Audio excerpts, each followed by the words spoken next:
Hello friends, this is Bapi Sardar. Welcome to my channel. Basic to Advanced Excel Formular 100 videos এর মধ্যে আজ আমরা class number 11 এ চলে এসেছি।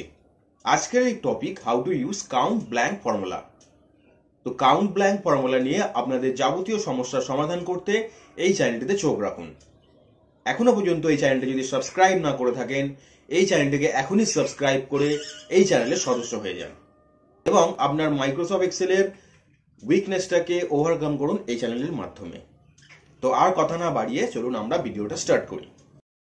এখানে এই সিটের মধ্যে কিছু এমপ্লয়ি নেম আছে, তাদের ডেজিগনেশন আছে এবং তাদের সারা মাসের অ্যাটেন্ডেন্স এখানে দেওয়া আছে।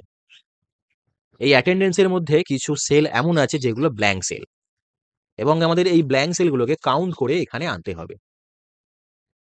এই রেঞ্জের মধ্যে কতগুলো ব্ল্যাঙ্ক সেল আছে আমরা যদি ম্যানুয়ালি কাউন্ট করতে থাকি তাহলে আমাদের অনেকটা সময় ব্যয় হবে। তো চলুন আর সময় ব্যয় না করে আমরা কাউন্ট ব্ল্যাঙ্ক ফর্মুলা অ্যাপ্লাই করে কিভাবে টোটাল এই রেঞ্জের মধ্যে কতগুলো ব্ল্যাঙ্ক সেল আছে সেটা বার করতে পারি। তো এটার জন্য আমরা কাউন্ট ব্ল্যাঙ্ক ফর্মুলা অ্যাপ্লাই করব। তো চলুন কাউন্ট ব্ল্যাঙ্ক ফর্মুলাটা অ্যাপ্লাই করি।